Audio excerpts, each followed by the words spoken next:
I believe the hallmark of the Hulshof administration is going to be accountability, openness, and integrity.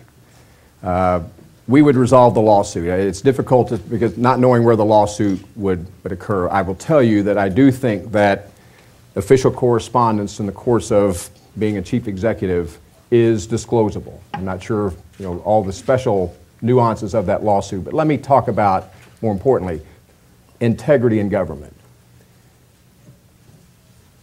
To me, all of these challenges we're discussing are very important, and yet we cannot find a way to address them unless you have confidence in the leaders that you've elected. The first proposal we rolled out months and months ago was a strong ethics government reform package.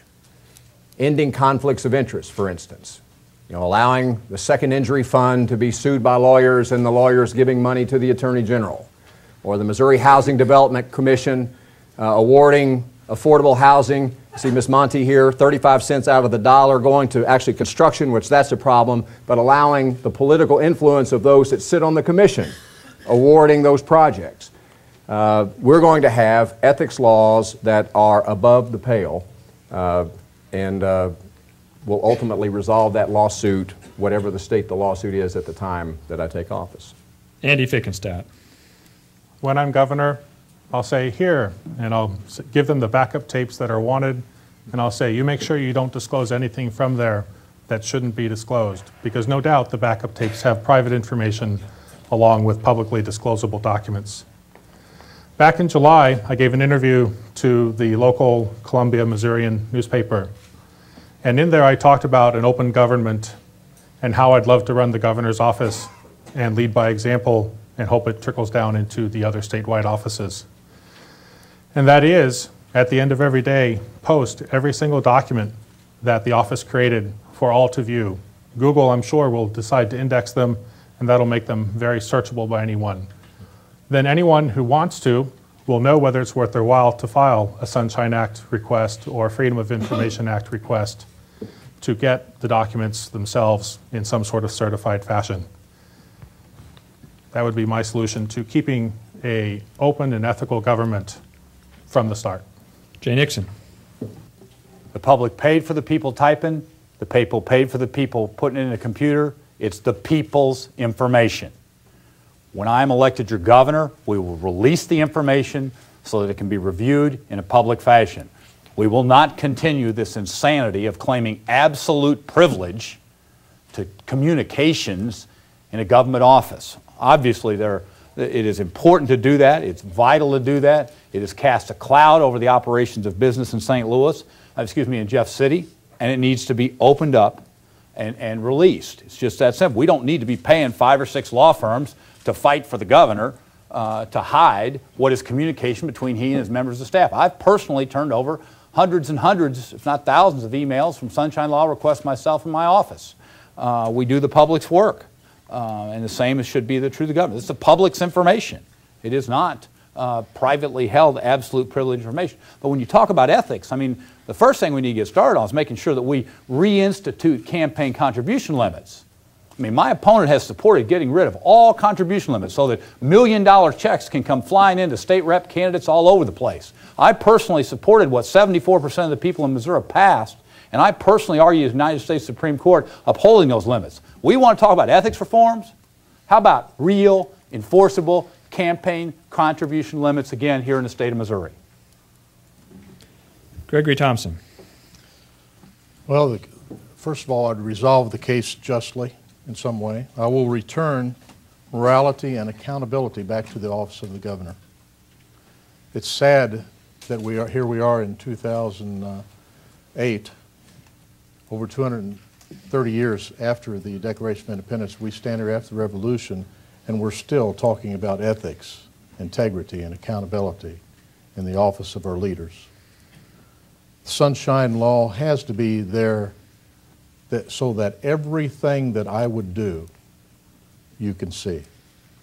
It has to be that way for the people, so that they can be vigilant and hold me accountable for every action that I take for the people. So as your governor, I will have morality and accountability in that office. Thank you.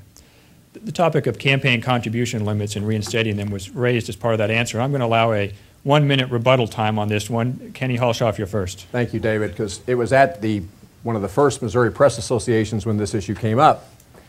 And at the time, the discussion about unlimited contributions was out there.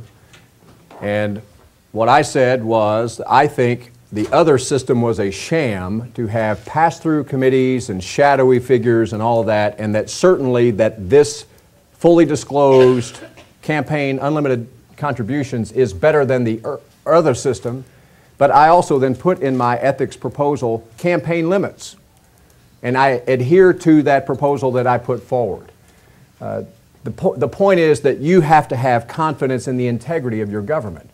Part of that is I will applaud the Missouri Accountability Portal that allows you to see business that's happening. In fact, under a Hulshoff administration, we're going to put all of our state's books out for you to see. And because ultimately you are the ones paying the bills, and you should be able to see how that money is being spent. Andy Fickenstadt on the topic of campaign contribution limits. I would love to hit the limit.